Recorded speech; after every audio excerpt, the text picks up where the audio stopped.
Hello, everybody, and welcome to the Tuesday Night Live. I am here after a couple weeks of being on and off. Happy New Year, everyone.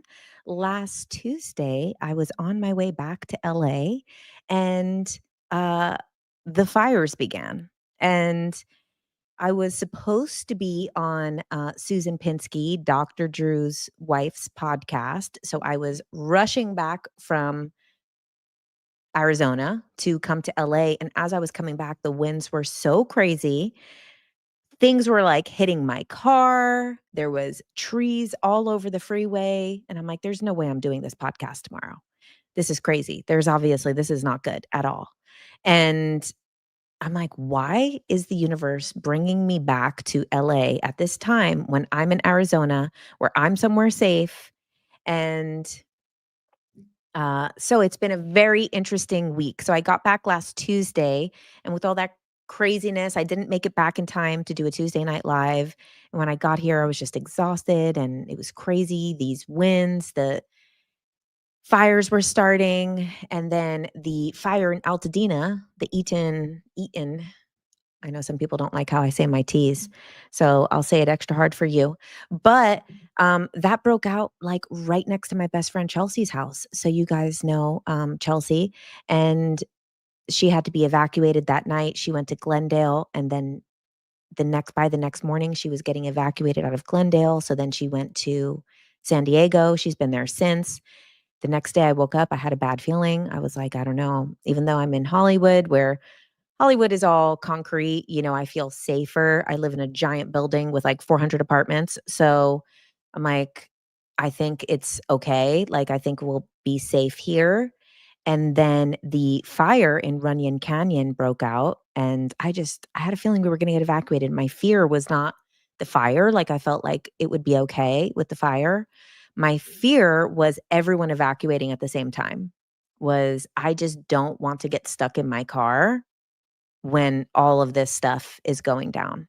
So thankfully, 10 minutes after I got the notification that a fire started in Runyon, I packed up the most random bag of stuff. Like, I didn't even know, like, did I put all pants? Did I put all shirts? Do I have enough stuff?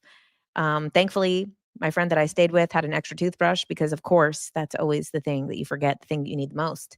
And so, I evacuated to Laguna, and I got to stay with my friend there. She has a beautiful home. It was a sanctuary, nice clean air.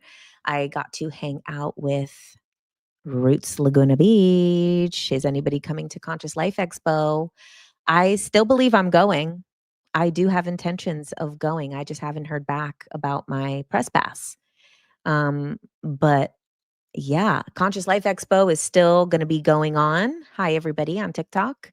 Um, Also, TikTok's getting banned. I'm like, Los Angeles is burning.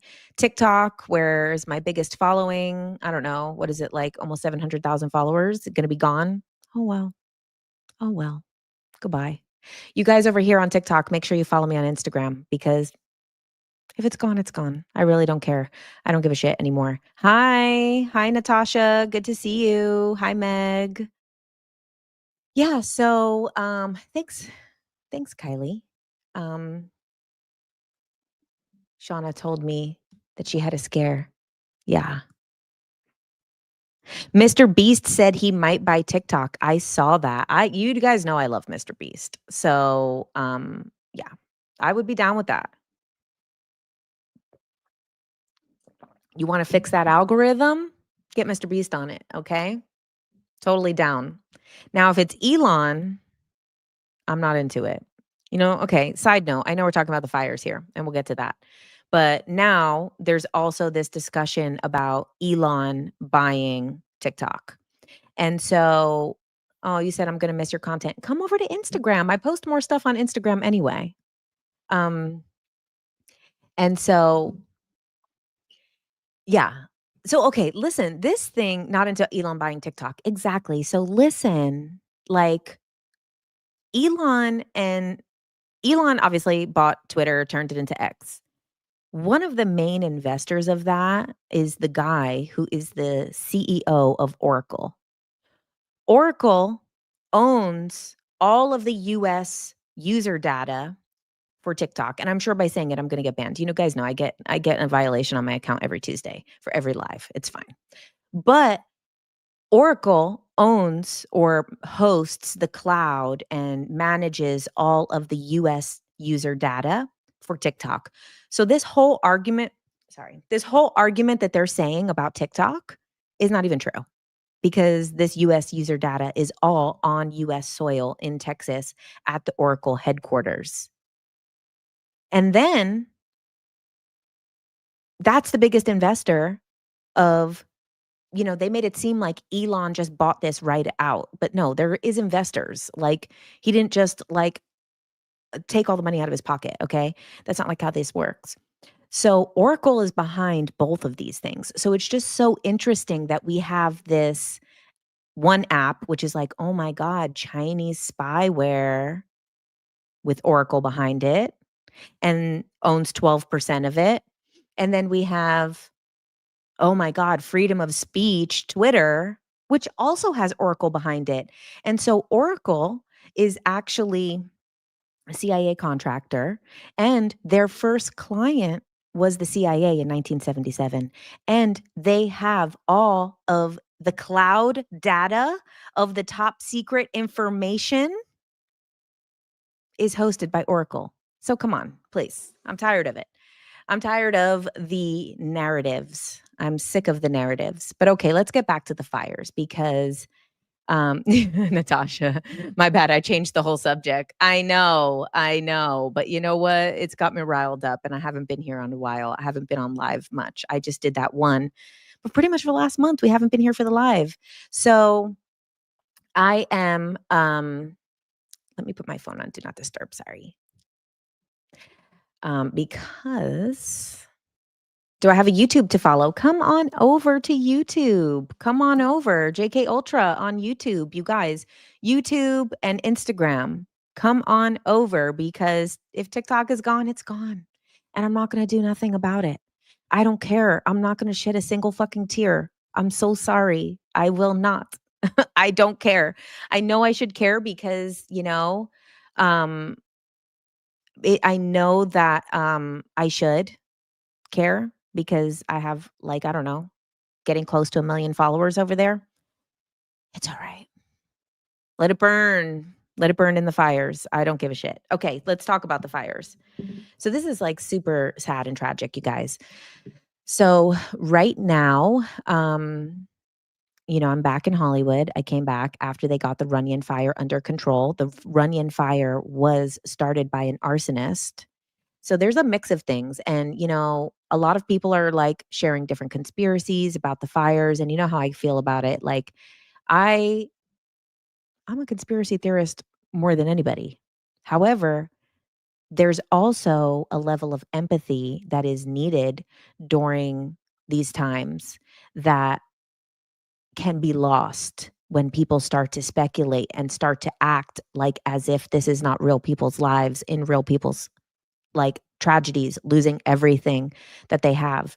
So, and it's a combination of things. I believe that the fires are somewhat normal because it happens all the time. This happens every year. We always have fires, and then some of it is there is arsonists because they've already arrested the arsonists from the Kenneth fire, and they're still looking for the arsonist from the Runyon fire, which is the one that was near me, was 1 mile from me.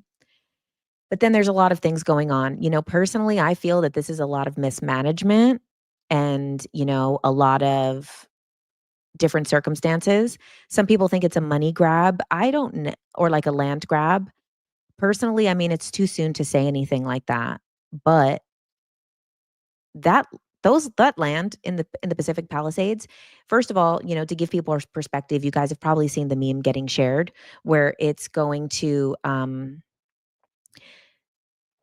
where Pacific Palisades is, it's literally a palisade. So it's like a cliffside, and all of these houses that were built there that are now gone, which is devastating.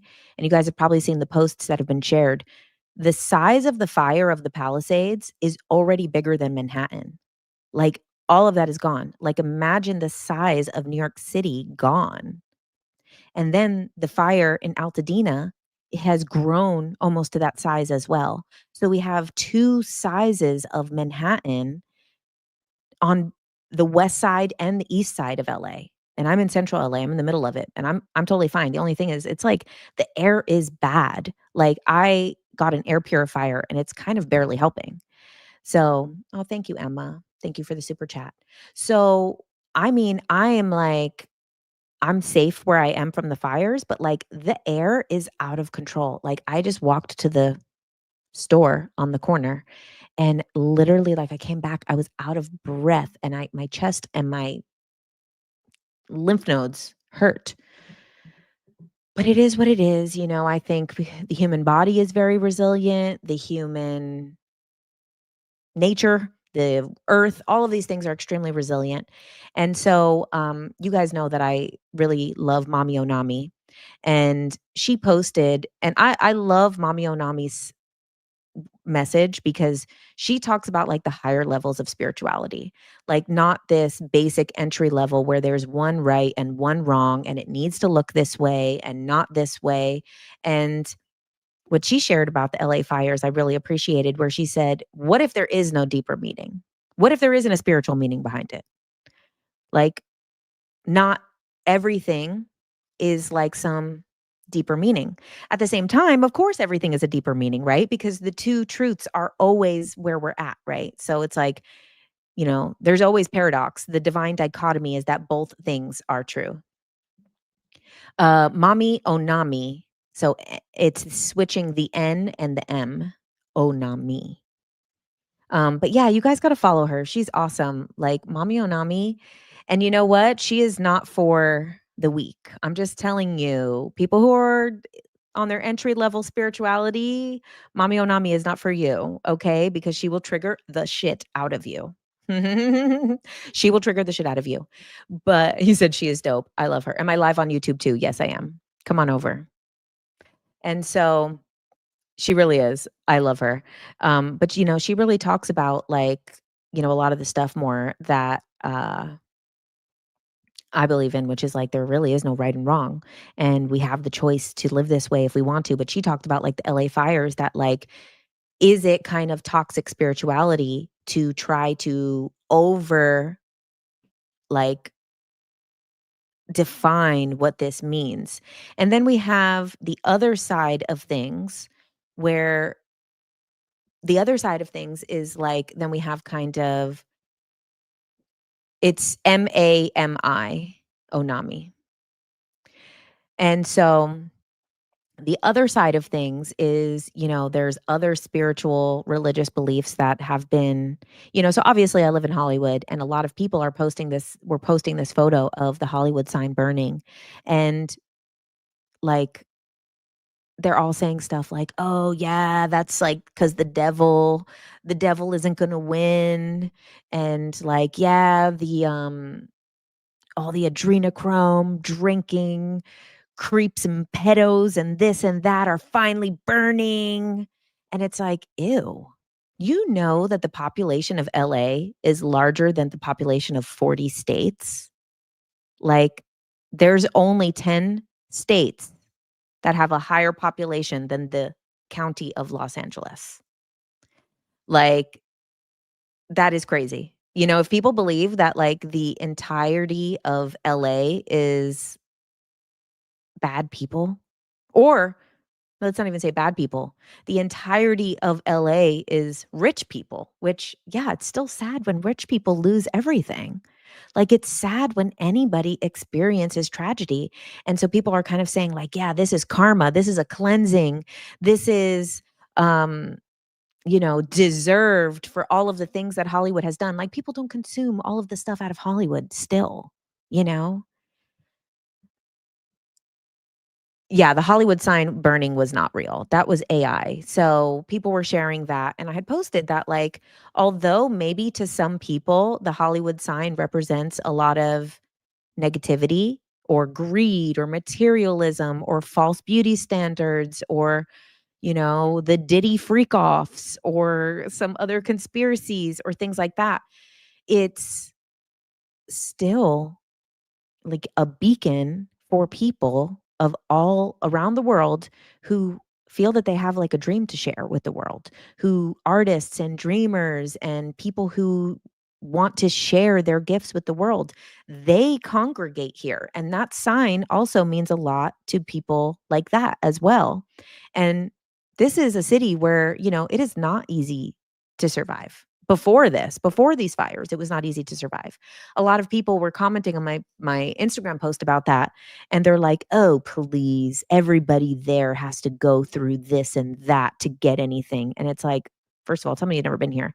But like like I haven't lived here for 13 years. My 13-year anniversary is in 2 weeks of living here. So like I haven't lived here for 13 years. Like I don't know. Like I haven't lived it.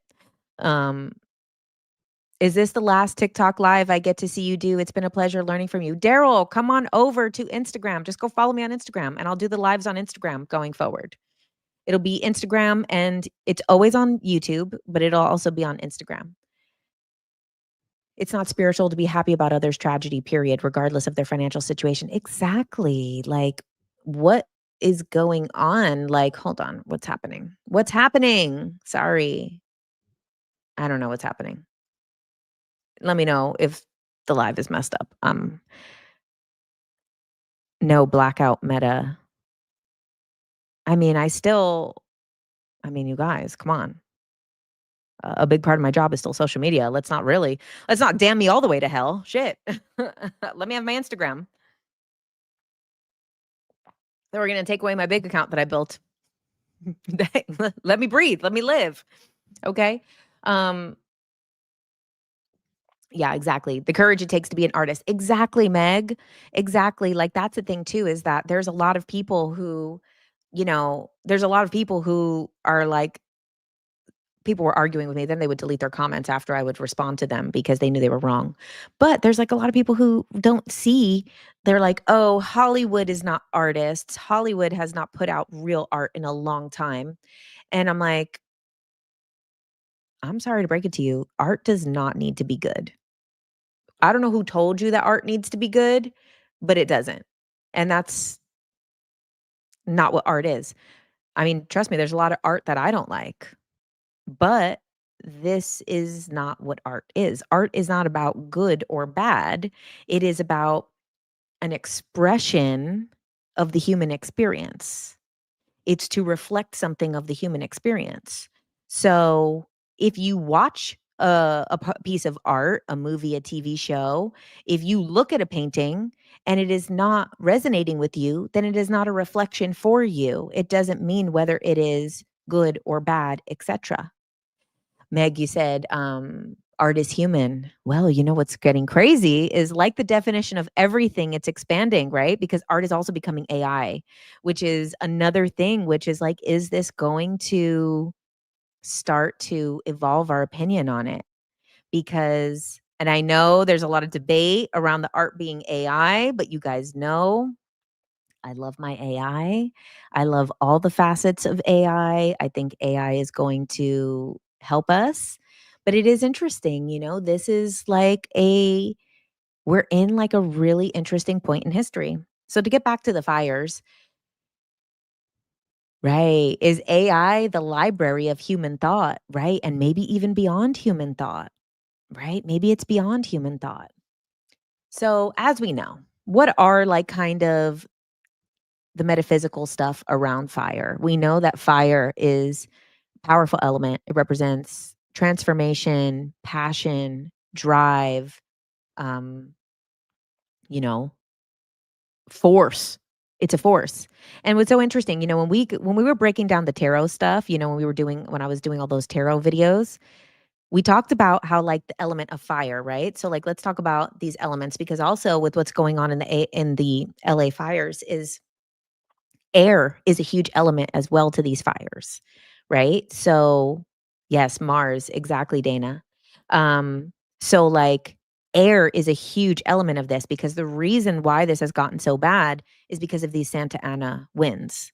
So these winds are, sometimes like the way that they were that night on last Tuesday, those winds were blowing out people's blowing trees out of the ground out down on power lines. So many people I knew had lost their power before the fires were starting.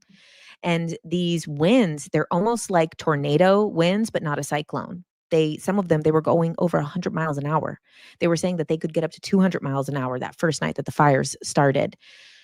And that's how it got so bad, you know? And so the element of air is also a really big component of this. So what is the element of air, right? It's the mental element, it's intellect, it's the mind, it's thinking, all of these things, right? And then we have, talk also about the element of water. Water right now is not present in LA, right? We're having a problem with water. It hasn't rained in so long. So that's part of the reason why this is happening. I'm sure there is other things. Obviously, we know there's been some arsonists who have been arrested. There's also investigating some other arsonists. And what is the arsonist thing? It's basically like, you know, uh like pyromania is part of it. Like there's people who get like a kick out of this. They get pleasure out of fire. They love the excitement, the destruction of fire. They like the look of fire. They like the recognition of fire. Some arsonists are not pyromaniacs. Like it doesn't give them pleasure. Some of them do it to just be destructive. Some of them do it for revenge. Like we don't know why someone would start a fire at that time when there's already fires raging and the resources are already low, and then they start a fire in Runyon Canyon. And, there's a lot of different reasons or whatever why that could have happened. But let's talk about the elements again. So, like, water is the element of emotions, right? Emotions flow. And, like, we have not had water in LA for a bit, which is actually interesting because it does usually rain this time of year. I think as long as I've been living in LA, we've only had like one January that was dry like this. So mostly this is our season where we do get more rain. So we have the element of water, the absence of like emotion. We have the intellect is so, so high. The element of air is going so aggressively. And then, so the reason I bring up both of these elements though is because fire is such a unique, interesting element because, when we break down all of these tarot cards and we break down these elements, which this is the suit of wands, right? And so fire, when we look at it from like this metaphysical standpoint, it's so interesting because it's similar to the intellect and similar to the emotions, but it's like this in between, right? Because what is fire? Passion, drive. And drive is a little bit like an emotion and a little bit like an intellect, right? Passion is like an emotion, but a little bit like an intellect. It's like some other third thing. So just very interesting, this fire is just an interesting element of all. It's easier to understand, like, say, earth. Obviously, earth is another aspect of this, right? We have our four elements. So earth is obviously an aspect. Earth is the thing that is, being scorched right now. And earth is what? The material, the physical, the body, the possessions. So we are having, but then earth is all, I mean, fire is also transformation because this is something that has been long, you know, throughout history, through different cultures, all different religions, cultures, everything. Fire is for, ritual of transformation, rite of passage, change, um, things being reborn, renewed. It's the death card, it's the rebirth card, because then after something has been burned, then, sorry, your comment, I'll say that in a second. Um, After that, it makes the land super, super fertile. So what's interesting, you said we as a consciousness could make it rain. Yeah. So this is the other thing too. If you guys want to go over to my Instagram, especially you over here on TikTok, um, would we did it? What is today? Tuesday. We did it on Sunday night. We did a 15-minute. It's on my page. We did a 15-minute collective meditation and prayer. So I did a visualization. Maybe I'll do that today too, if you guys want to. We can redo it at the end. It won't be the full thing though. We did a visualization to help extinguish the fires. And then my friend Eden, which is who I stayed with in Laguna, she did the prayer. And that was kind of more of the spiritual aspect. Yes, a meditation, please. You guys can go and watch it on my Instagram. It's on a replay. It's the most recent post. It's 15 minutes long. We do a visualization to, and you can guys can do this too at home, even if it's not in a collective or do the replay. It's still just as effective. We know that time is not real, right? So if somebody does a meditation 2 days after, that's part of a collective meditation, they're still anchoring into that same energy. So this is totally fine if you do it later. So we visualized the fires being extinguished, coming down to being calm. Then we visualized the firefighters, their efforts being successful. We visualized the firefighters being able to relax after this, being able to go back home safely, being able to feel the sense of accomplishment from what they were able to do. We also then visualized like very gentle rain. So, this is the thing, this is the problem with what has happened in the past. When we've had these fires in the past here, there has been rain, and then this starts freaking mudslides because now everything starts sliding down the fucking hill. I know, isn't it tragic? It's a mess. So, if you guys are praying for rain, pray for a gentle amount of rain that is just enough moisture, just enough to extinguish the fires, not these crazy torrential downpours, because other places can handle those. Unfortunately, because all of these homes are built on cliff sides, we unfortunately can't handle that. And that's what's happened in the past, where then we've gotten a lot of rain after fires and then it caused mudslides. So, these, so you visualize like gentle rains, see the fires getting smaller, down to embers, down to nothingness, down to calmness. And then all of that ash and all of that stuff being super fertile and creating very fertile land that will grow back, that will be more lush than before. We also want to visualize in your meditations, people being able to go back to either safely to their homes if they're evacuated, or visualize people going into a better situation than what they were in before. So when I was in Rhythmia, there was a woman, Kim Stanton. Sorry, Kim Stanwood. Kim Stanwood. And she lost her home in the Malibu fires some years ago. And her story is so inspiring because she had not barely a moment. She knew she was fine. She's like, they're far away. The fires are far away. One's over here, one's over there. I'm totally fine. And then, like that, they were next to her and she had to evacuate her house. And then she grabbed one book, was all she had time to get. She lost everything. She grabs one book. It's a Michael Beckwith book. She's a teacher now at Agape, which is his church. And, she talks about how at that time she had been calling in, like, please give me the transformation. Please, like, change my life. Like, I want, like, no matter what, just like, I want this. And then these fires came. Her house was completely leveled down. And, then she went from kind of having everything to literally having nothing and having no access to any of her funds or anything. And like literally needing to sleep on friends' couches, borrow clothes. Like, this is the thing, is that some people are thinking like, oh, rich people, like they could just buy another house. Like, it is still tragic. And it's like some people too, well, you don't realize a lot of people had those houses for a very long time. They maybe got those houses grandfathered in 30 years ago, and they don't have the ability to just buy another home.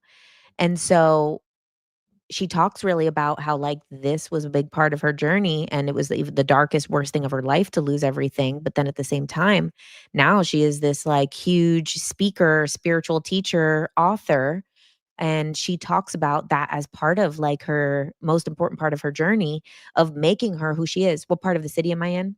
I'm in Hollywood. And yes, I am safe. Thank you for asking. But the air is terrible. Like, I'm really trying to be very careful with the air. I have my, oh, you love Michael Beckwith. Beckwith is great. Um, yeah, you have to be so careful with these kinds of requests to the universe. It's very true. Your live created an aura around my phone. Wow, beautiful. Oh, hi, Caroline. Yeah, life can change in an instant. And this is like so important to remember when you guys are calling in your affirmations, calling in your wishes. Please, when you call in things, make sure that you say with ease, with grace, like that was how I got COVID that time. And when I got sick, I was sick as hell you know? Um, but I was like really into these like DNA activations, there's like, everybody would talk about, I don't know if I believe in it now. I don't know. But I got really hyped up on it at the moment when people were talking about the 12 strands of DNA.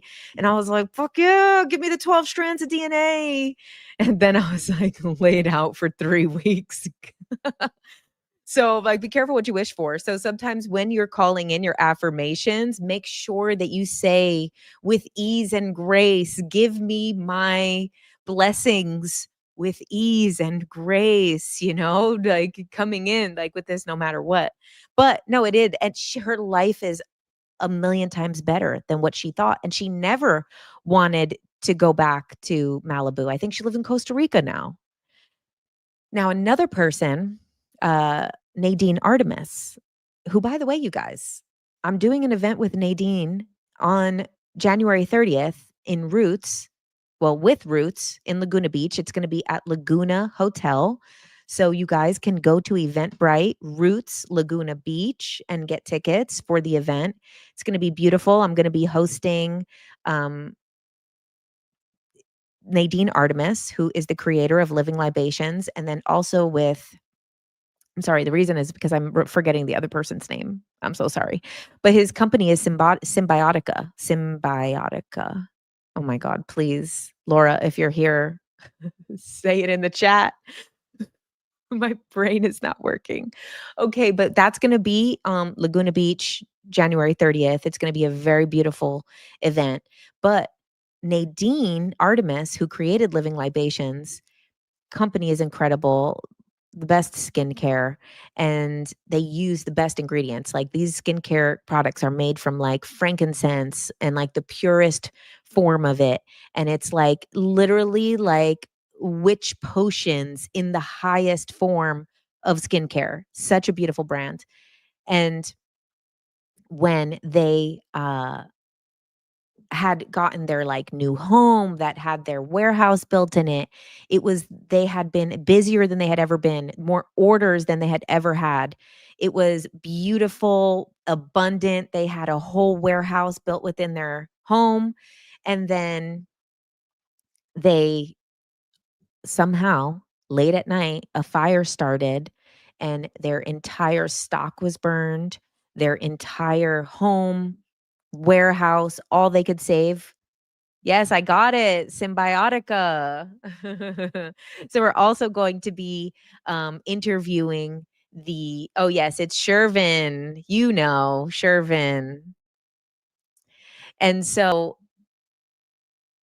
she tells this story about how basically the only thing she could do was, like, save her animals and couldn't save a single anything during this fire and how she ran out and they had to start, and she said they had more orders than they had ever had before. It was like the busiest that their business had ever been.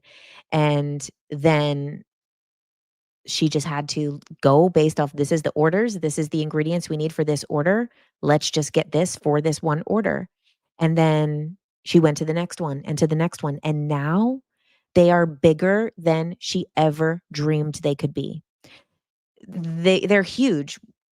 Yes, Living Libations, that's the name of Nadine's brand, and then so Nadine Artemis also has a book called Holistic Dentistry, and so she has her holistic dentistry book, it's incredible. She also has a new book called Renegade Beauty, and it does include a lot of the holistic dentistry stuff, but it also includes the skincare stuff and other beauty, health, general stuff. So, you can tape a 2020 filter on the back box of a fan to help clear an air inside. I wonder, Courtney, I think that that's better than nothing, but honestly, I bought a nice air purifier. I bought one the other day and like I've had it running for days and like I still I blew my nose before and there was blood. I hate to be so graphic, but it's for real. Okay. What do I think the fire is trying to tell us? So I am not going to go as far to oversimplify such an intense thing that everybody is still processing, right? Like, I don't want to oversimplify these experiences. Are you on Little Red Book? That new app, the new Chinese app? No, I don't give a shit. I don't want to be on any other apps. Um, find me on Instagram, find me on YouTube, find me on Substack. I already have enough going on. I'm good. Um, the box fan worked better than a 300 purifier you bought. Oh, interesting. Um, Yeah, the air is I've had my windows closed mostly. I was cleaning, so I had to open them, but then it was worse. But like everybody is going to have a different journey with this right now. So like this is some type of transformation. There is definitely transformation. I think this is going to move a lot of people out of LA. I think it's also, very tragic that we all know LA, California in general is like the craziest bureaucracy ever. So I don't know how people are going to get their permits. You know, how are they going to get permits to rebuild these houses that were built before the um these regulations, right? These regulations were put into effect after these homes were built. So I don't even know how people are going to rebuild in the places that they were. So it's really sad. You said your lungs were damaged after the Malibu fires 6 years ago. You're not in California, but may help someone. You can. If you guys wanna help, there's a lot of GoFundMes. I would suggest going to the GoFundMes that are specifically to families rather than overall, like, big charity funds because, a lot of charities, we don't really know where that money gets distilled to, and so you said, "Why is no one talking about the California Coastal Commission?" Tell us about it. Tell us about it. I don't know. To be honest, I have, not had the energy or the attention to give to a lot of these, like a lot of people are using this as a way to be political, as a way to be religious, as a way to be spiritual, as a way to be heard, as a way to be on a soapbox, as a way to position themselves for more views or something like that. And I just don't have the time or space or energy for it. Like, I really don't. This is a time that it's like trying to check in on my friends, trying to, get everything done that I still need to get done. They are appointed by the governor to make up rules on building on the coast. Oh, interesting. And how has the laws changed? You saw a live Bethany Frankel handing out care boxes to people. Yeah, it's really amazing seeing people come together. That's the other thing that's been really beautiful about this, right? Is that the community. We're really seeing community come together in different ways and each people giving their gift. If somebody can give money, give money. If some people are giving um, their time, their energy, their volunteering, people that are my friend that's a chef is doing stuff right now to help food for the firefighters and things like that. Like there's a lot of things that we're seeing that are coming together and like it is really beautiful to see this. And I think, the I can't say what like good will come out of this because I really feel that like sometimes when stuff is still going down, that like you can't just have like see the bright side because like not everybody's there yet. Like people are still figuring out what to do. And like people also are part of this human experience and they still need the human experience to have that moment to see the not bright side. Like, we don't wanna, like, toxic spirituality it where it's like, "Oh, see the bright side," but then it's like, well, they're human. They are allowed to not see the bright side as well for a bit, and they're allowed to feel all their feelings about what they're going through. Am I safe? Yes, I'm safe. Thank you. You've worked at 5 fire camps. It's massive trauma. I could imagine. A huge parking lot full of boxes, clothes. Franco handed out shampoo and stuff. I know it's really been amazing watching so many people come together. Oh my God, why does this keep happening? Sorry, my freaking TikTok. You've lost your house in a fire twice. Oh, I'm so sorry. You said you agree. It's all layers and perspective. Exactly. Like there is some people who it is the right thing for them to hear, look at the bright side, and then there's a bright side to see. But for other people, they are not there yet. And we also have to honor where they're at.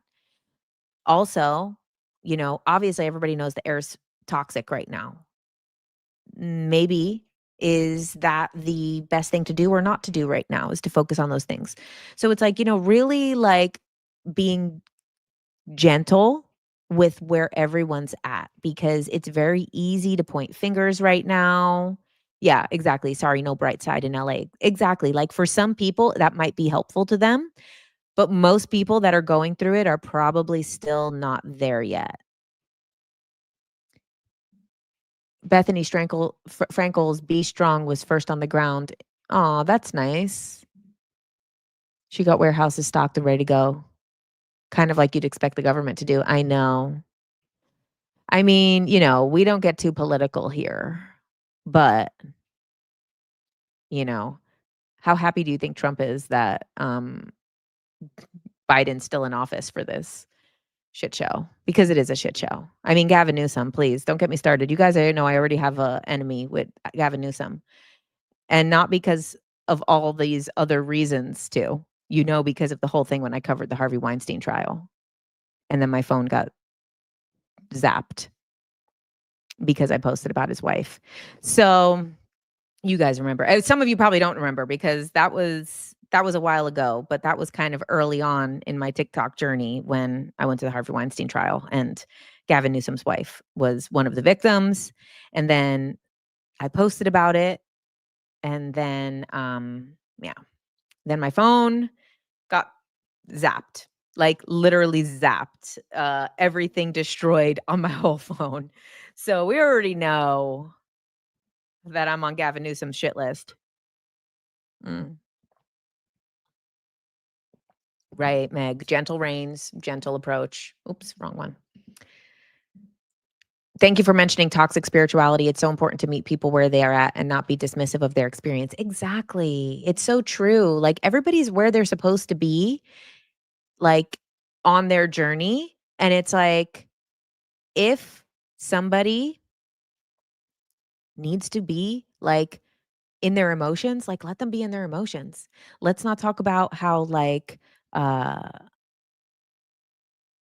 oh, humans have a relationship with fire. It's transformation. Like, yeah, it is transformation, but transformation can hurt and be really painful to go through. Sad to learn about the Theosophical Society. I know. I know. You remember the wife part, but not my phone. Oh, you know what? One day, when I have the time, I have to put together the whole Harvey Weinstein series. And my phone got zapped. They freaking deleted my phone the day after Gavin Newsom's wife got off the stand. There was one of the political handlers sat right in front of me in court, and he kept looking back at me, glaring at me, and it was also because I posted that video and it had like 500,000 views by the next day, and then when I went, everybody I'll have to, like, talk about that more in depth because that was crazy when it happened, but, like, that was something else, and then the next day, I woke up and my phone was just an Apple, and then the Apple store couldn't fix it, AT&T store couldn't fix it, all they could do was just wipe the phone completely, and I asked a lawyer, not part of that case, part of another high profile case who used to work for the district attorney in a different state, and I told them what happened, that I was like, I covered this trial and I said all this stuff and people were really mad about it, and then the next day my phone, uh, was nuked. And she's like, "Oh, yeah, they put a worm in your phone." I was like, "What?" "Well, it's deleted now." And she said the reason that they do it is not to, like, trace or track you. It's, to what did she say? Oh, just to make sure. She said a lot of people don't have the, access to their accounts.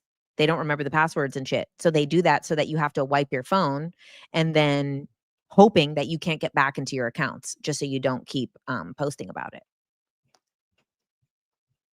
Do you guys hear you probably don't hear it on this one because of the mic, but you guys probably hear it on TikTok. My upstairs neighbor working out. Okay. You missed this chapter. I know.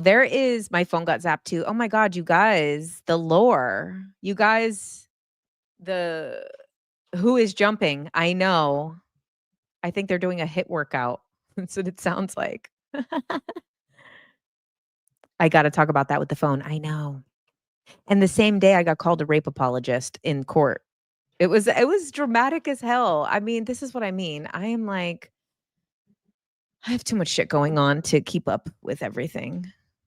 Okay, you guys, I'm gonna be starting up, and they're worried about Chinese spies, right? Um, when did I start my YouTube lives? I started them last year. So I actually started them after the Harvey stuff.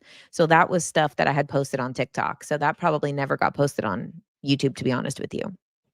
Anyway, you guys, I'm gonna be starting a podcast soon. It's called Ultra Minds with JK Ultra. And I'm gonna do interviews. Let me know some of the people you want me to interview. I want to do Linda Moulton Howe interview, lots of people. I have a long list of names. Um, we'll probably do Ian Carroll from Cancel This Clothing Company. Who else? Probably do House and Habit, Jessica Reed Krause. So there's a lot of people that will be coming onto that. So I'm going to try to get that going soon because I was just on Jim and Nikki's podcast, Sword Fight, and they told me on the podcast, they're like, come down here. Jen's podcast is coming out. I'm like, well, now what? When is this episode coming out? What do I have? 2 weeks to come up with my podcast? Oh, yes. Let's have Cash. I love Cash. Um, we had a lot of fun on the cruise. Cash was such a sweetheart. We had just like a great chat. He is a brother, soul family. Ian Carroll makes your stomach turn. Why? Ian's a sweetheart. I know Ian in real life. He's a really nice person. Who's Auntie Matrix?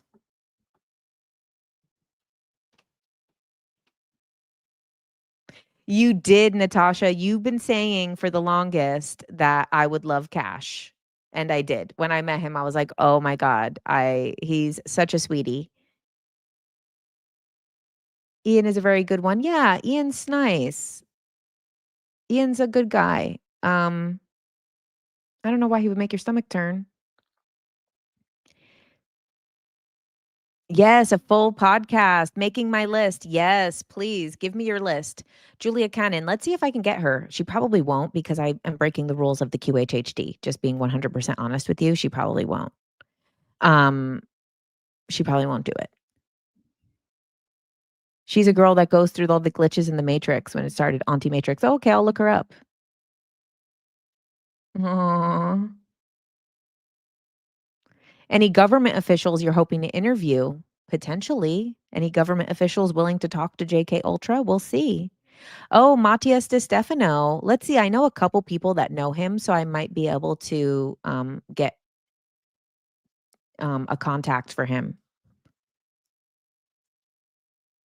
Yeah, Danny, come on. Danny, you need to start your charcuterie business. Megan from Solar Glow. She's the girl with the dowsing rods, right? Whatever happened to Tim Tactics? Oh, Sammy. Stop trying to get the tea. He's a freaking liar and a scammer. Um no, whatever happened to Tim Tactics? We deleted it and we'll never post those episodes of those interviews. That's what happened. Because that's the thing.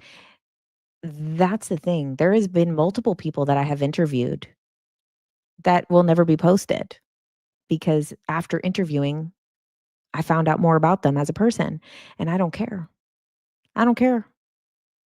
Joe Dispenza, I would love to interview Joe Dispenza. No, Joe Dispenza, I don't know. I might be able to get I'm trying to think. You see, I'm going through like the list in my brain of like, do I have access to this person? I don't know if I have access to Joe Dispenza. What did you find out about Tim Tactics? Um,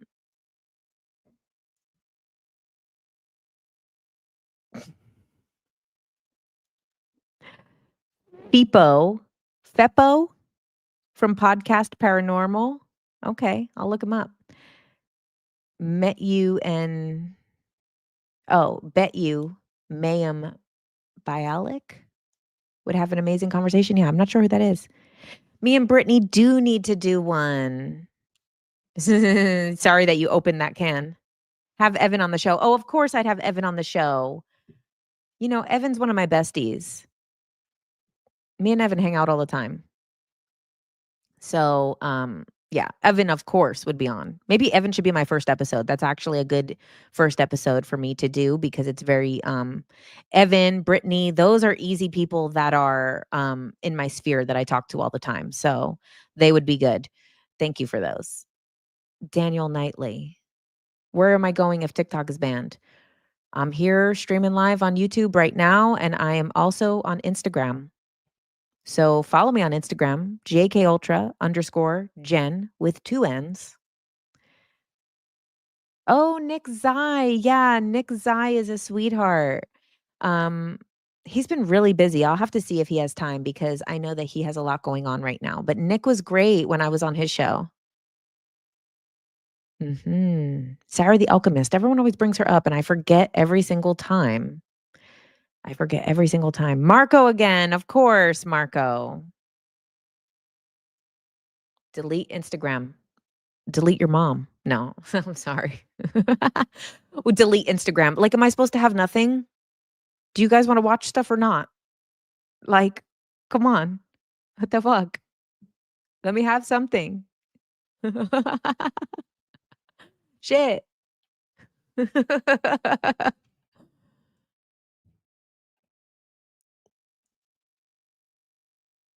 Anyway. Delete Instagram. They're all messed up. There's no perfect platform. Sorry to tell you. There's no perfect platform. YouTube pays. Does IG? No. Maybe some people get paid from Instagram. I think I got like, I don't know, maybe I posted something that I got disqualified. Probably. Thank you. Oops, sorry. You guys, I'm taking it easy tonight, if you can't tell. I didn't come prepared. I didn't come with much. I'm yeah, the whole Illuminate conference. Exactly. All of them were amazing. Have my sister, Sheldon's girlfriend from Big Bang. Oh. Oh. Okay. I never watched Big Bang. No, I know. I've a bit gone off the rails here where I just resorted to reading comments, but I'm enjoying it. Aw, it's just good to see you and see that you're well. Thank you, Meg. So Meg, without being too candid, when I got evacuated to Laguna. Ooh, Mami Onami as a guest. Oh my god, Whitney, hello. Duh. Like, ugh, why didn't I think of that? Jeez. Okay, you're right. Do Alex serves tea. Is that a joke? No, I'm me and her, we had our end. We had our end quite some time ago. Sloan Bella, I will reach out to Sloan Bella. I don't know if she'll do it. Um, how was the cruise? The cruise was wonderful. I had an amazing time. So, I've done a lot since you guys have seen me. So, the last 5 or so minutes, we'll talk about it. The cruise was amazing. My lecture went well. I had such a good time. Then I went to the channel panel in Sedona and got to see Bashar. So, you guys know that I have had my stuff to say about Bashar, right? You guys know that I have had my stuff to say about Bashar, and I got to see him do live channeling as Bashar, and I got to see him as Daryl. And I have a little bit of different feelings now. So when he was you rocked the cruise, JK. Oh, thanks. Hold on, I'm trying to look and see. Oh, hi. I recognize you from your little picture. How are you? I know, Bethany, sweetie. Hello. Good to see you. What a great time we had. Um, oh, maybe reach out to Elizabeth April. Right. I can reach out to Elizabeth April. Okay, let me tell you guys about Bashar though. So you guys know what I have my things to say about Bashar. And you guys have seen it all, especially when we were doing the election coverage. That was funny. But, one of the things that I always was disturbed about with Bashar is the way that he is like so rude that like when people will come up and ask a question, he's like, like shooing them away, saying stuff. But let me tell you, now that I have watched a Bashar event from beginning to end, I have a little bit of different feelings. I was kind of rooting for him to be rude. Okay? Because these people were pushing the envelope. They're allowed to ask 2 questions, they try to ask a 3rd. The questions that they're asking are like, I don't wanna be judgmental because I know that everything is a reflection of me. But the questions that they're asking are like, "So, when I was 7 years old, what was that?" And I'm like, so when Bashar is rude to these people, I'm sorry. I was all there for it. I was like, he says they can ask 2 questions. Almost everybody tries to ask 3. Almost everybody tries to ask 3. And then one of the people, Bashar's there, he's like, "Bye-bye," all rude. And the person's like sulks and walks away. What did I ask Bashar? I didn't ask anything. I had no pressing questions. I could have asked a question because obviously, I knew the organizers of the event. And afterwards, they were like, "Why didn't you tell me if you wanted to ask a question?" I was like, "I couldn't think of a question. I have no pressing questions." Like I wanted to. I was racking my brain for what question should I ask Bashar? No, I had no questions. I wish I could have, but I didn't have any pressing questions. Bashar is setting boundaries. So, are there any recordings from the cruise? Yeah, actually, there are. I have little recordings of my lectures. Maybe next Tuesday. Maybe next Tuesday, I'll share videos from the cruise, from Belize, from Honduras, from the channel panel. I have a whole bunch of clips from Bashar, from other channelers. I had a lot of cool, I have a lot on my phone. I stayed with Colby Janine. You guys know Colby. I got to stay at her home in Sedona. Oh my God, like sanctuary. with all her crystals. It was amazing. But no, it was actually funny. Like, I'm always like, uh, gosh, Bashar's so rude in these clips. And then when I was there, it was like a comedy show. I was laughing so hard at Bashar's rude ass answers. And I was like, you know what? And then what made it even better was then going to Daryl's, the man behind Bashar's workshop, because he's a completely different personality. Like, one woman asked a question about, like, "Oh, am I bending timelines because I'm writing the wrong date? Sometimes I'll write 1986, sometimes I'll write 2010." Now, if she woulda asked Bashar, I know the answer would have been different. Bashar would have been like, "Yep, you're bending timelines. Get out of here. Goodbye." And, like, Daryl, on the other hand, was like, "If you're not having neurological problems and you have seen a doctor, then maybe you should see a doctor. There might be neurological problems." Like, his answers, and also Daryl let them go on and on and on, no limit of questions. Daryl was like, "Mm, yeah. Go could you repeat that? What?" Bashar's like, "Huh? What? Speak into the microphone." I'm like, "Oh, shit. These are really different personalities." Daryl is very nice, and you know what? Bashar, I see it now. I was not into it, and I'm still, maybe I personally believe that it's like a good entry point, but I think that it goes to like a certain level of like spirituality, which is fine. Everybody needs that. Like, there's some people are a first grade teacher for their whole lives, and they teach first grade for 25 years. And that's because everybody has to go through first grade. There's nothing wrong with that. And then there's other teachers, which is less common because that's not how our like society is set up, but there are teachers who grow with students as well. And that's like very rare in the way that our society is structured, but in the past it was more like that.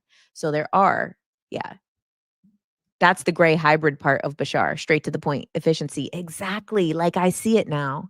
I see how it's a gray mixed with a human, because a gray, we already know the grays are efficient. They don't like to waste time. We love the grays.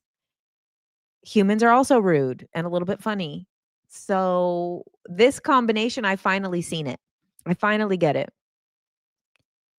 If you were an alien, you'd be annoyed by some questions asked. Same, same. I was annoyed, and I'm not an alien. Yep. Oh, yeah, exactly. No, but it was so funny.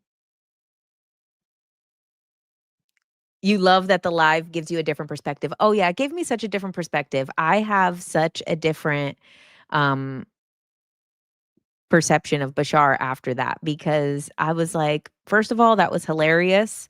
I had a great time. I thought it was so funny. Like, this one woman was like, "Do I have hybrid children?" And he's like, "Yep." And she's like, "Oh, wow. Okay." And walks away. Like, I was like, "This was so entertaining." This was so entertaining, unable to verify. Oh, please, TikTok. Enough is enough already. Delete yourself, TikTok. Delete yourself.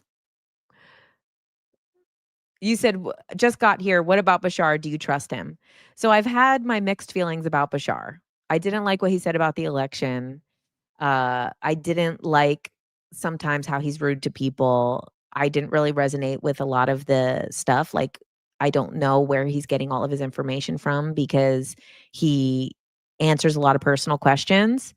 But after seeing Bashar live, beginning to end, the full event, I get it now. Bare minimum, that was so entertaining. That was so entertaining. You said he said Trump was gonna win. He didn't say that, actually. He said if Trump wins, it'll be the apocalypse and World War III, and if Kamala wins, we'll have aliens. So, but, no, I don't think it was a riddle. Bashar, I don't think really talks in riddles. It's so direct.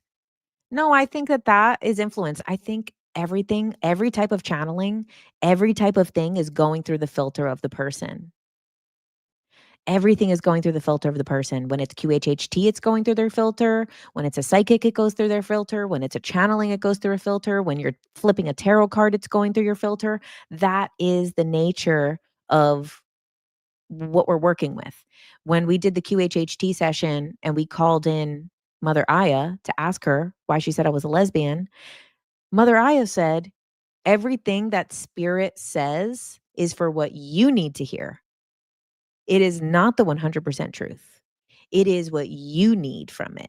So we have to remember that whatever spirit, whatever channeling, whatever message is for what you need to hear. Oh my God, this person, please, my gosh, get help.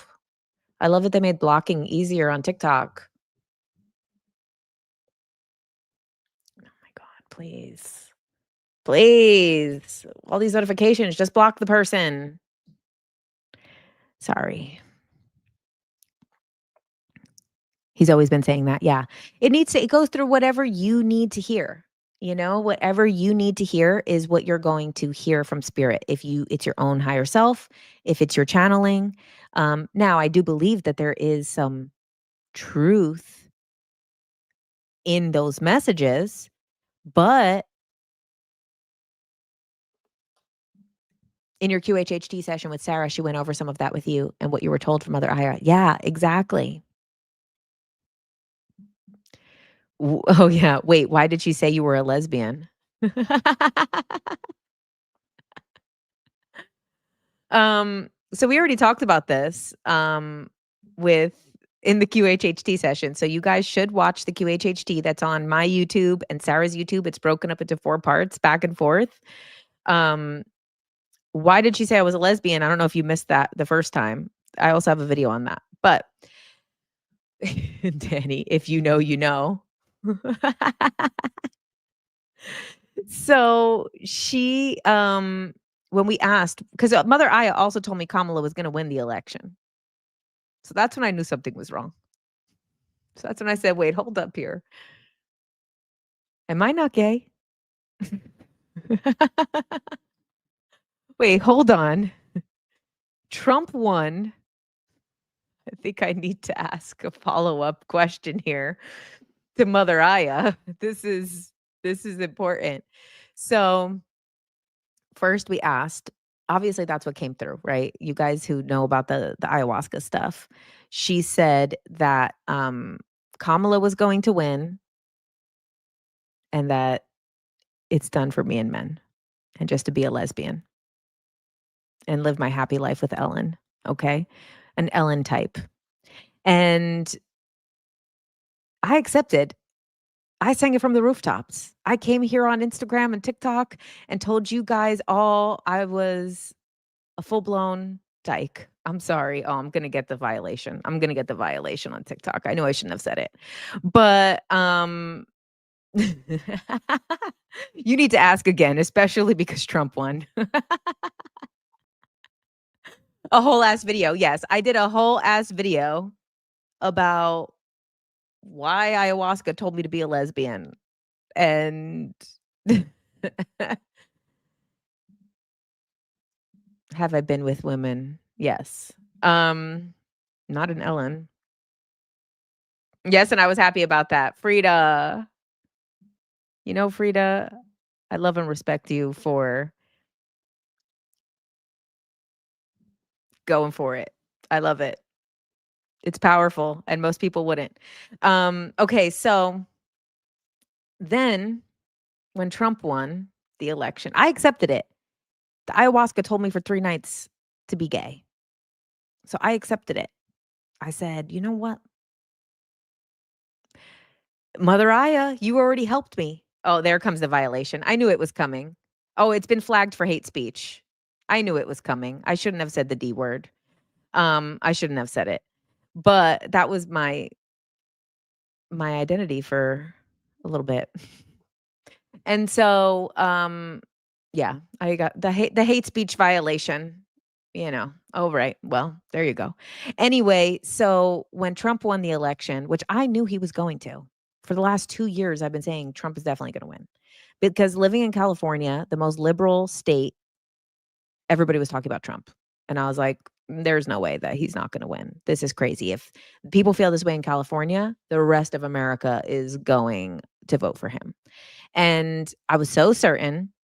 I did the ayahuasca 2 weeks after Trump, got shot in Pennsylvania, and in the ayahuasca ceremony, Mother Aya was like, "Well, Kamala's gonna win, and it's gonna be the world blaming women for the downfall of America, and it's gonna be just like Eve in the Bible, it's gonna be like Pandora's box, and women will be once again blamed for all evils in this world." And I was like, "Damn, that makes sense. Shit, you're right." You meant the other D word, divine feminine. Yes. So you hold on. You 1000% guarantee that Trump will not get inaugurated March 11th. It's actually not March 11th. It's in 6 days. And Kamala will be president. Damn, friend. I hope that Kool-Aid tastes good. I hope the Kool-Aid tastes that good. On your life, please, my friend.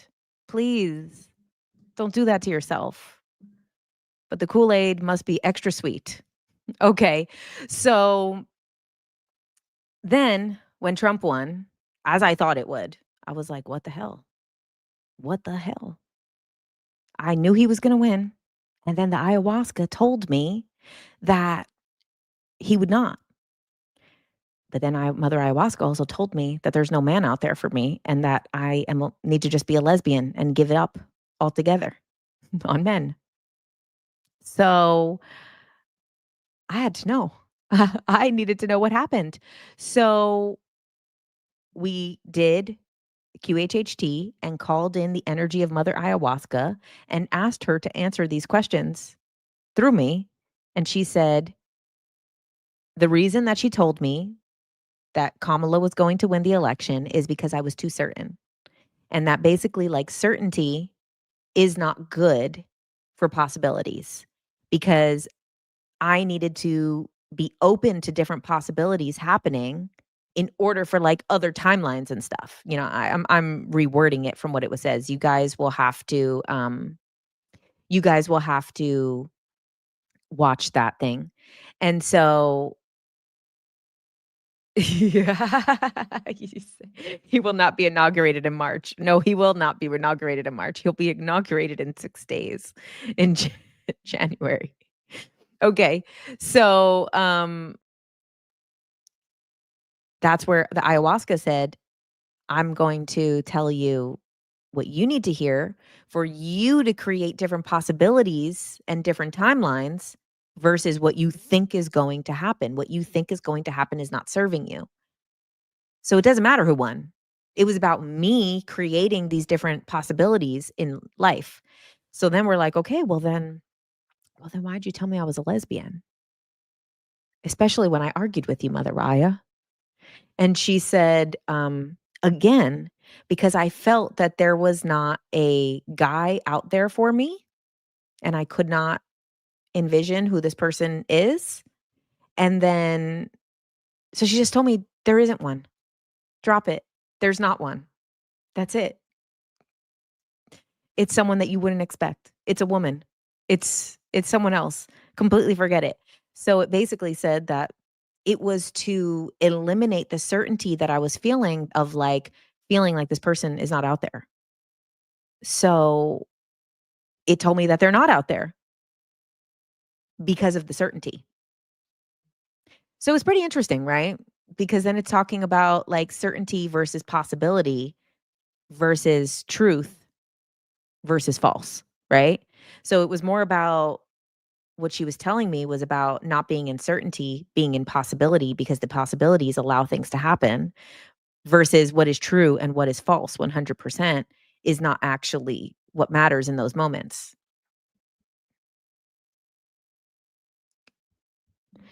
When did you realize you were misled? Not the results of the election. Is that when you questioned it? Okay, so when I first started to question it was because I did a QHHT session with someone who had a very narcissistic, toxic, abusive relationship. And they were healing from this relationship. And part of their story was that the ayahuasca told them to be in the relationship with the person. So I'm trying to listen to this person's life story and be neutral. And I'm like, Mother Aya told you to what? She told you to do this? This horrible thing that harmed you and was one of the worst things that ever happened to you in your whole life? Oh, oh, okay. I was like, do you mind if we ask a question about that? I'm like, oh God. I'm like, Jesus Christ. So that was my first indicator that I had something to be scared of. Because then when I heard that this person was told to be in this horrible abusive relationship and that the ayahuasca told them that it was their soulmate and that was who they needed to be with, that scared me. That's when I started to say, "Oh boy, I think I made a mistake by telling the internet I'm gay. I think I made a mistake."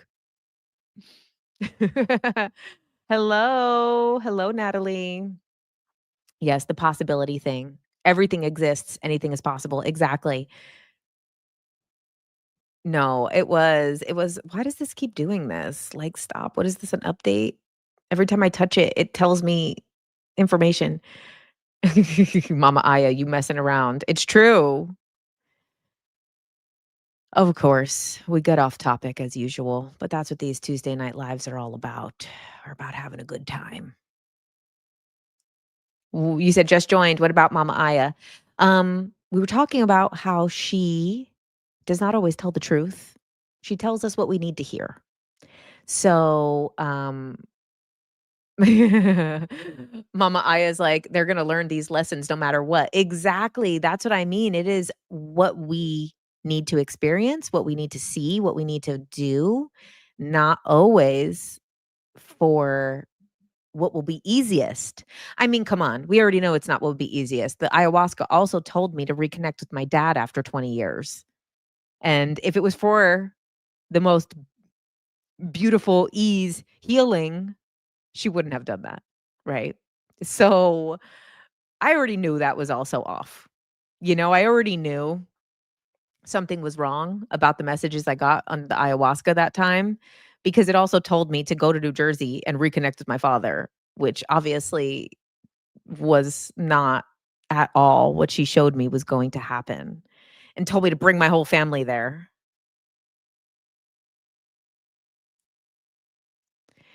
So what did the QHHT say? The QHHT said, um, when we brought in the energy of Mother Aya, was that it was about what you need to hear. That basically ayahuasca scans you, and it's almost like an algorithm, like a code. It scans you and sees what you need healing with, what it needs you to be guided towards, not what is the easiest way, not is what's the most beautiful way. I wouldn't say it's not the highest outcome, because I do think that everything is still the highest outcome. So I won't word it that way, but it's not going to be guiding you always to do the thing. Like, this person who needed to go through this journey with ayahuasca that led him to be in a relationship with someone who was abusive. Um, is that maybe on the bigger picture for the highest good? Maybe. I don't know. I can't say what is for the highest good. Maybe that is getting him prepared for his next partner, or to be able to read the right and wrong people going forward. Maybe she showed you that so you could heal. It might not exist in this timeline, but another. Yeah, that's true. I mean, using reverse psychology, Mother Aya is chaotic good, and she's got jokes. She does have jokes. She told me to title the video "Ayahuasca Made Me Gay." She told me to post it. I know. That still makes it difficult to navigate through. That's true, but you know what? Ayahuasca is super difficult. It's always a lesson, everything. Exactly. That's why I wouldn't say that this is not, for the highest good. I think it still is for the highest good. I just think it might not be the path of ease, and it might not be the path that is most gentle, or the way we want it in our conscious mind, think the way we want it. Maybe it was for them to complete out their karma together. Exactly. I think that there's a lot of things that could have happened there. Um, let's see. Any updates on the cannabis use? I've personally been partaking lately and it's been insightful for me. Oh, nice. W- Whatever anyone does with the weed smoking uh, is always their own journey. For me, I've still not. I'm still And I made the decision to never smoke again. And I know myself because me having that idea of like, oh, I might still smoke again, uh, means I was gonna smoke again. I was gonna do it. I would. I'd be doing it right now if I gave myself the option to. So for me, I should have changed my relationship with it over 10 years ago so that I would have been able to still occasionally do it. But for other people, whatever works for them. So yeah, I do dream about it. I do dream about it. I dream about smoking weed, and it's not like accidental. Like I literally will like be in Italy in my dream. And I barely dream. You guys know that I talk about I'm just not that big of a dreamer. I don't dream that much. And I will be in Italy and someone's handing me a joint. And plus, if I really think about it, realistically, that shit has tobacco in it because those Europeans are always putting freaking tobacco and ruining it. But someone's like handing me a joint, and I'm like, oh, okay, we got the second violation, right? Yeah. Oh, there we go. Now I'm restricted. I mean, it comes with, that's why I said, take the stupid freaking app. Take it. Who gives a shit? Um, so then, yeah, you said you can't smoke because you'll binge smoke. Me too, unfortunately. Sounds like nightmares. So, like, I'll in the dream, someone will like hand me some smoke before I get my whole TikTok taken down. Who cares? Someone will hand it to me, and I'll think to myself like, "Oh no, I can't. I quit." And then I'm like, "Well, I am on vacation." Well, you said backup. Don't want to lose you. You guys, come on over to Instagram. I'll end up doing the lives on Instagram if TikTok gets deleted. And so I'm like, you had to quit for work and have dreams that you smoke and then you freak out thinking you'll get fired. Yeah, I don't think that I get fired because, I don't have that situation, but I wake up feeling like, uh, you said, damn, the last TikTok live went out with a bang. It's true. I had to get multiple restrictions and violations on this one. And I was like, and then I think about it and I smoke. And then I'm like, oh, it's fine. I'm on vacation. It's not like it's going to take over my life. This isn't even my life. I'm going back to my normal life. I'm not going to do it when I get home. And then I wake up and I'm like, I can't believe I did that. And then a little bit later, I'm like, oh, it was just a dream. I didn't. So I was talking to my friend um, who is sober from everything and has been in like the program and all of this stuff for a long time. And he's like, well, you got one for free. And that's what he says. But if you dream about it, it means you got one for free. And it was with no consequences.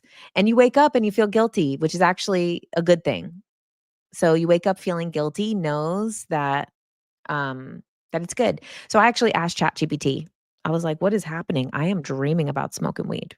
And they said, "Well, it's been such a big part of your life. It's integrated with all of your thoughts and all of your activities. So it's normal that your brain is still in the subconscious mind associating it with those things." And then I was like, "Well, the dreams are I know that I'm not supposed to." And then I convince myself why it's okay in this special circumstance. It's always a special circumstance. Like even one time, like before the cruise, I had a dream that someone offered me weed on the cruise and I smoked it. And then I felt super bad when I woke up. And so it's always these things where I'm rationalizing why it's okay in this scenario and why it won't spiral. And of course, that's the problem, if you guys are trying to quit, I did my video about quitting and it's very efficient. I still have to make that worksheet. I know that there's a couple people that are asking me about that worksheet. I was hanging on by a thread. I'm getting back on my kick of doing things, and I am gonna create the worksheet in the PDF form. I had never fully transferred it to a PDF form, so I'm gonna do that. I'll post it on Substack. I'll do, like, the how to quit thing, and then you guys can download the worksheet. Why would anyone want to quit? It's a great question. That's how I used to feel. So, really what it is that there's, like, I have too much going on in my life that I need to do, that I need to focus on, that I need to work on, and the weed impacts your reward system. So basically, I'm getting the reward of doing something without actually completing the task, without actually doing it. So then I've gotten a reward and I still haven't done the thing. And this allowed me to be procrastinating. And actually, too, it's been a little difficult because weed was so associated with my life that it is very connected to my productivity because a lot of times, I used to manage weed shops. So because I worked at all of these places for years that I was able to smoke, that was even a part of my productivity. So I would smoke and then start doing stuff. Once I'd feel it, I'm like, okay, time to do this, time to clean up, time to this. And so it's actually more difficult for me to be productive since then. And I have to like push myself harder with productivity than I did before because I had so much association with my productivity because, you know, I was working in that industry. So your autism only lets you function when you're high. Yeah, well, that's the thing is that the when you get your brain trained to do those things and associate productivity with that, then it forces you to kind of be dependent on it. You said you have autism? No, I was reading a comment. I was reading a comment from YouTube. I don't have autism. Uh, Never thought of it. Explain. Oh, you have a drink or 2 before you had to go all out. Like, for me, thank God, I don't have that, tendency to go overboard with other things like that. I can't handle drinking like that. I can have 2 drinks, 3 drinks max, but I only could drink champagne. Everything else makes me throw up.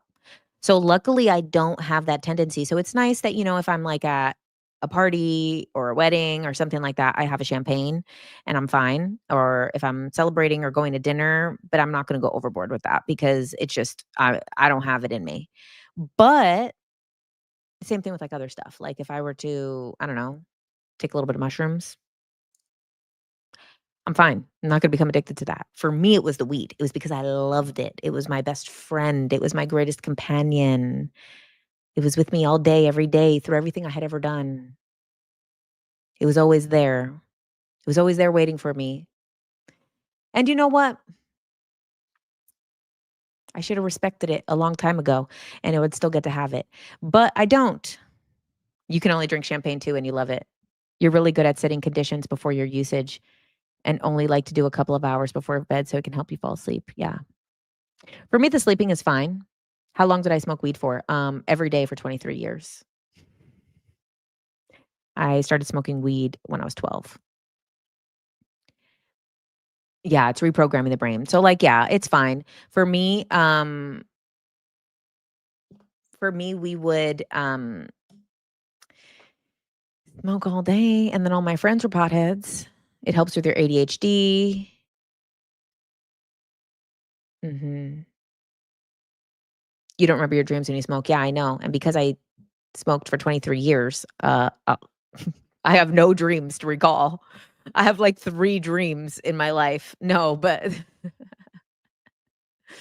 no, that's kind of the hard thing is that then when you quit weed, you start having dreams again, but then it evens out to like a normal amount.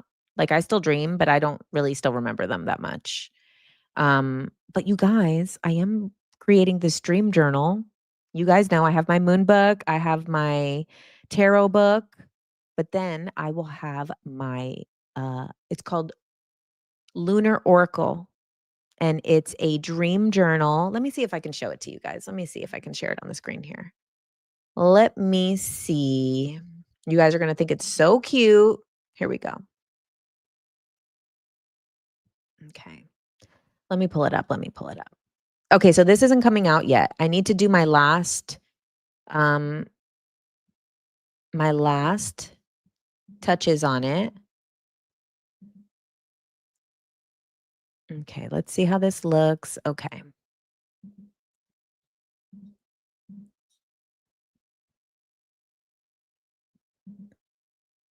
Okay. Hope you guys can see it. So this is the dream journal that's going to be coming out.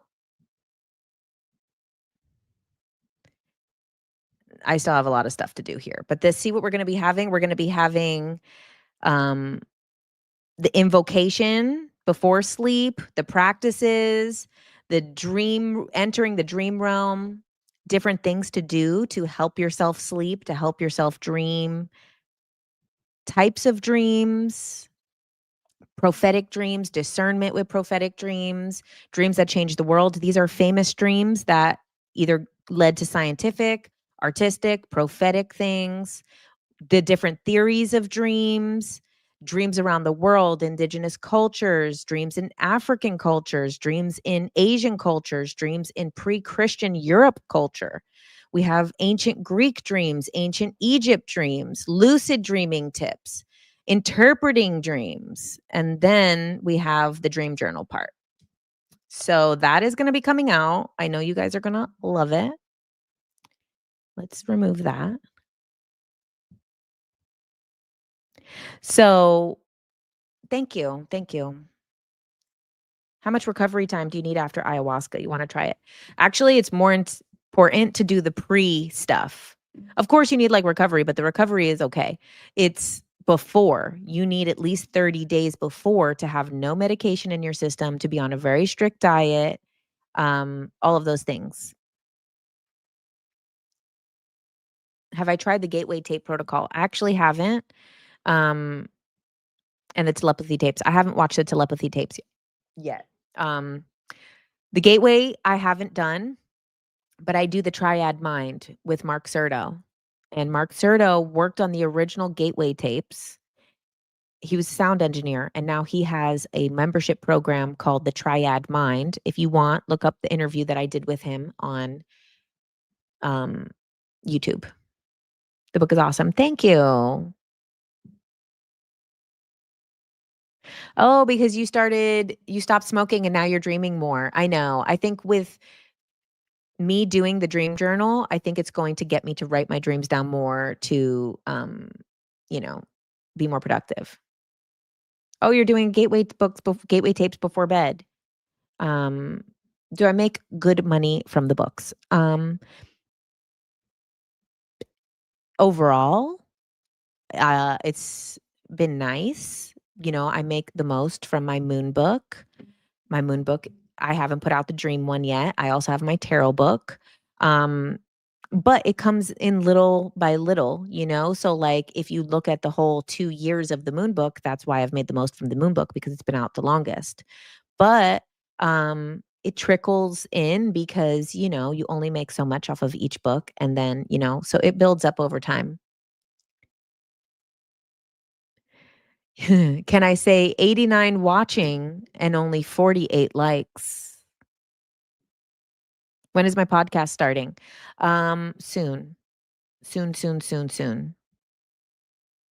Yes, you are tracking your dreams. It might sound weird, but I remember forgetting my dreams. I feel that way too. Stoked about the book. Nice. The book is awesome. Thank you. Full blown psychedelica can be accessed in dream realms. That is true. Do you have a time about when you'll be starting the podcast? The next couple weeks. It's like a dream Bible. Oh, I don't know what the dream Bible is, but I like that. The free CIA tapes aren't like any sold product. Are you still thinking of moving out of California? Yes, I do. I do still think I'm going to move out of California. You know, I said I'm open to where I move. I'm open to where I want to go.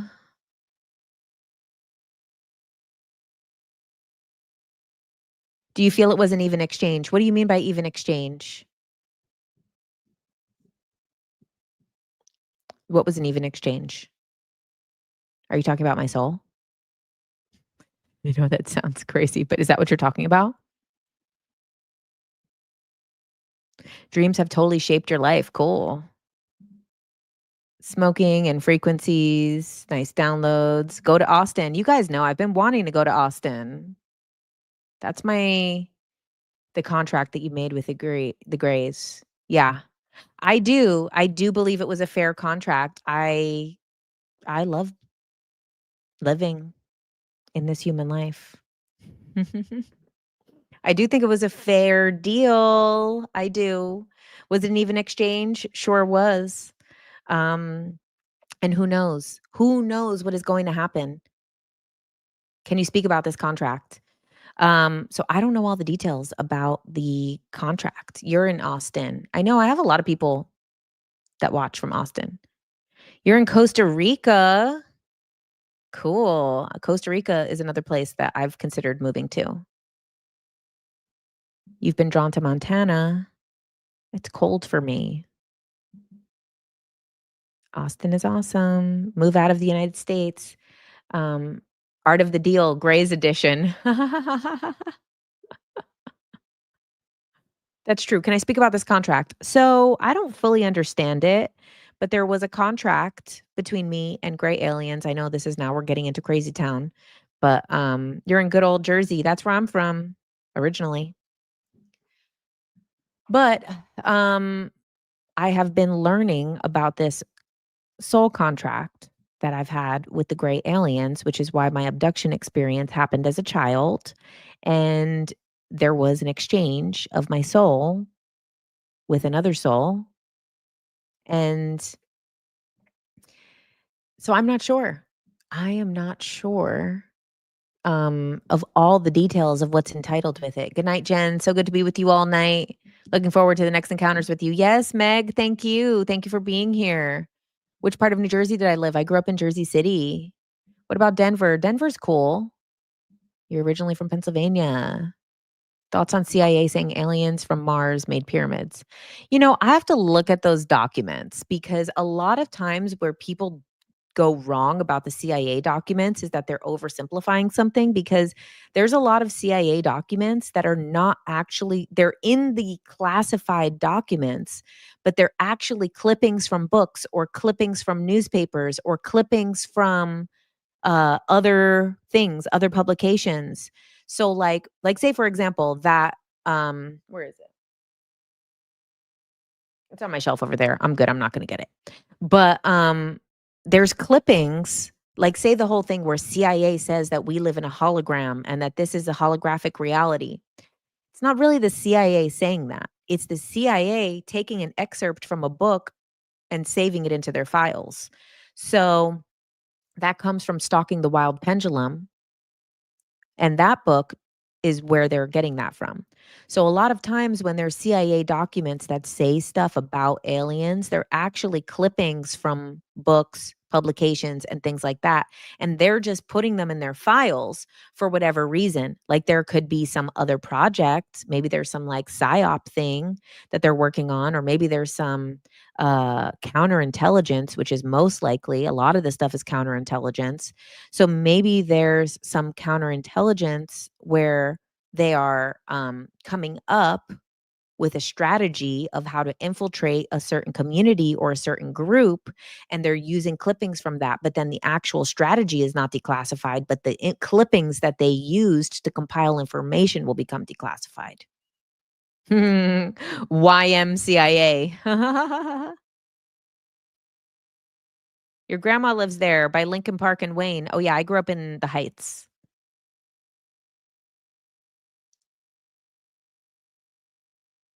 You feel like the CIA are infiltrating subgroups and spreading false info. Always, at all times. They're always doing it. What do I think about Fritz Springmeier? Um, I like Fritz Springmeier's books. Uh, They're very disturbing. I really don't suggest people to read them. Like, I'm telling you, I really do not suggest people to read them because it literally will cause psychosis. Like, a lot of people think that everybody wants to think that their mind is strong. Everyone wants to believe that they have a strong mind. And at the end of the day, it's it sent you into spiritual psychosis. Yeah, I'm not surprised because this is what I'm saying is like his books, I don't suggest people read them. I, you know, I'm lucky because I also came out of the ayahuasca and came right back to Hollywood and I was fine. Like I am very strong mentally. Don't read what? Just joined. Too late, bud. Too late. You missed it. It wasn't for you. No, it's not safe. Not safe to read. Cool Tartarian buildings in PA and Northeast in general. Oh, that's cool. I haven't seen them. No, yeah, reading those books, I really don't suggest doing it because you missed the psychological damage bomb. It's true. You're stronger than ever now. It was still worth it, but not safe. Agreed. What do I think of David Wilcock? I don't really know too much. I just never really watched or never really resonated much with him, so I don't really know anything about him. You had a Kundalini awakening and it sent you into psychosis. It can. I never do the Kundalini stuff, not because I'm afraid. I'm not scared. No. I just for me, I don't resonate a lot with the not to say that the Kundalini stuff is not true or right. I do believe it is, but it is a little crazy dangerous. And also it just doesn't come easy to me. Saying don't read it only makes me want to read it. Listen, chai latte. Is that the same as the MK Ultra stuff? Yeah. A lot of I would not suggest going down. That's why when I did those MK Ultra videos, I said, watch it, what I'm saying. And most of the time, I will always tell you guys to do your own research. When it comes to MK Ultra stuff, I would say don't. Don't do your own research because it's a mind control program that is literally tailored to break a person's mind. It is literally tailored for that. So if you're reading this stuff, it is literally putting triggers into your own brain. And because it's a trauma-based mind control, every single person will eventually resonate with something in it because every single person has trauma.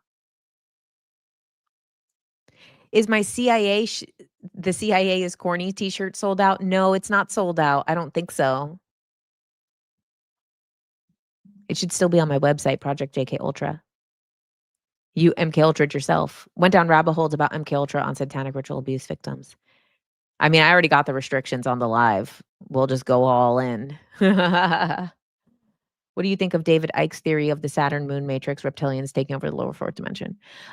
So David Icke is like a spiritual, he's like a conspiracy grandfather.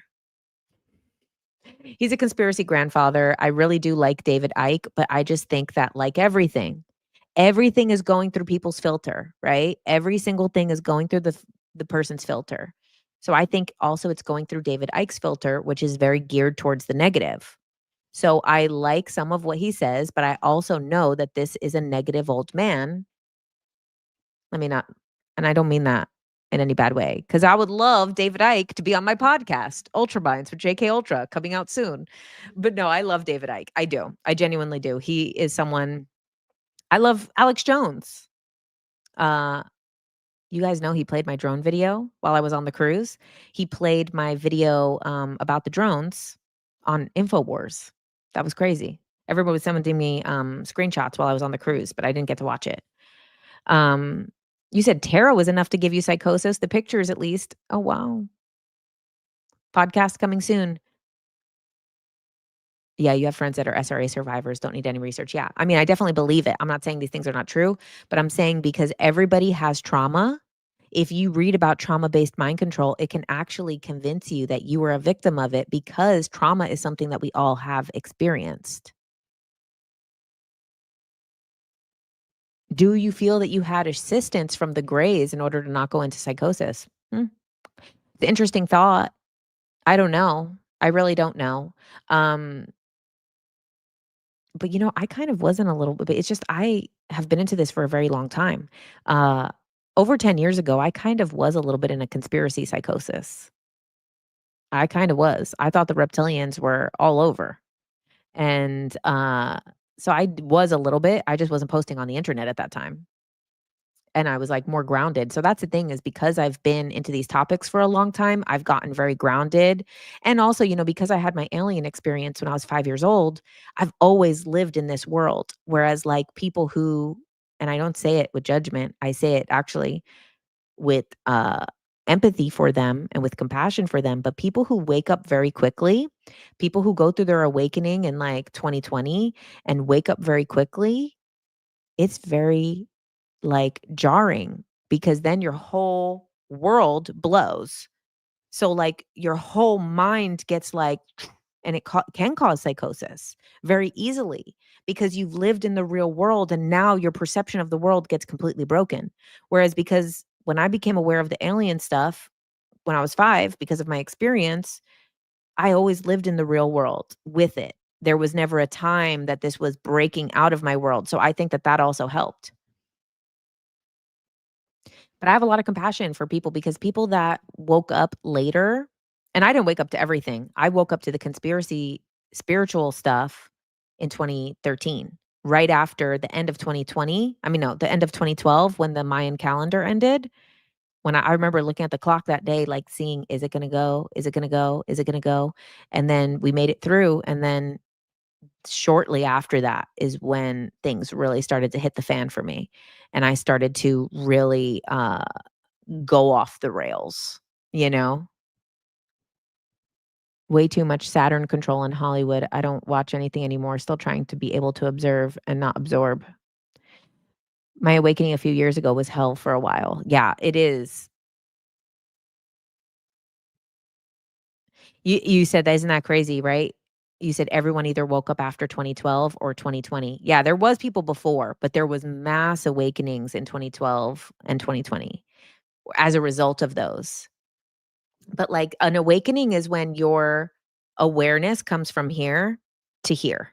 And in the time that it goes from here to here, how rocky and how quick is it from going here to here? Now, if it's a gentle here to here, that's one thing, but for a lot of people, it's not gentle. So, like, yeah, if you're gonna go from point A to point B like that, of course, you're gonna lose your groundings.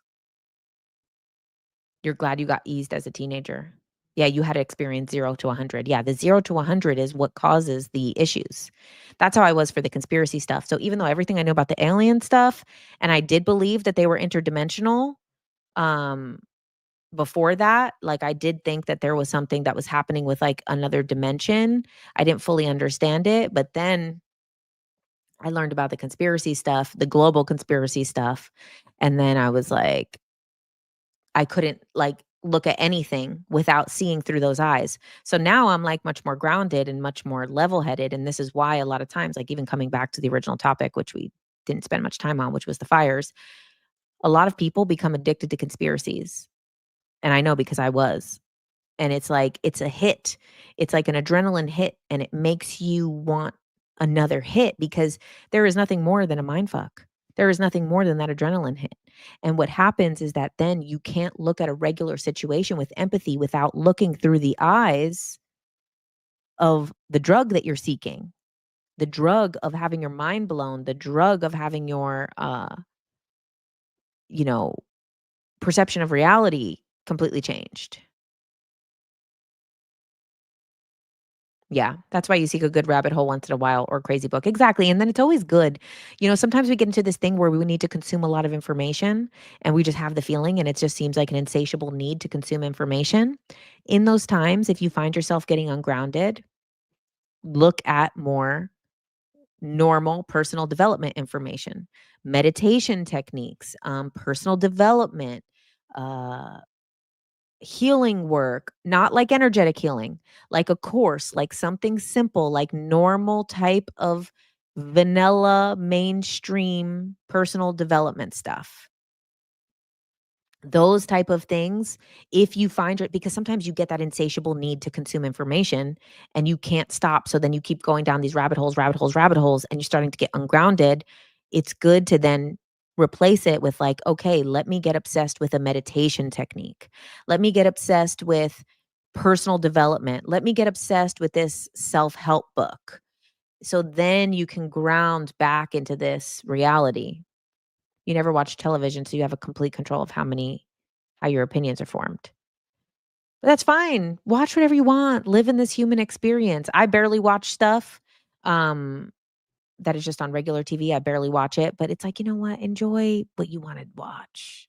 Live the way you wanna live. You wouldn't have your choice and your free will to do it if we weren't allowed and meant to do it. So don't let people tell you that there's only one way to be spiritual, that you have to look a certain way, dress a certain way, wear all white, wear head coverings, only be vegan, all the stuff. Like, it's okay. You're still human. A true human being in the burrito of life. I love that. Um, yeah.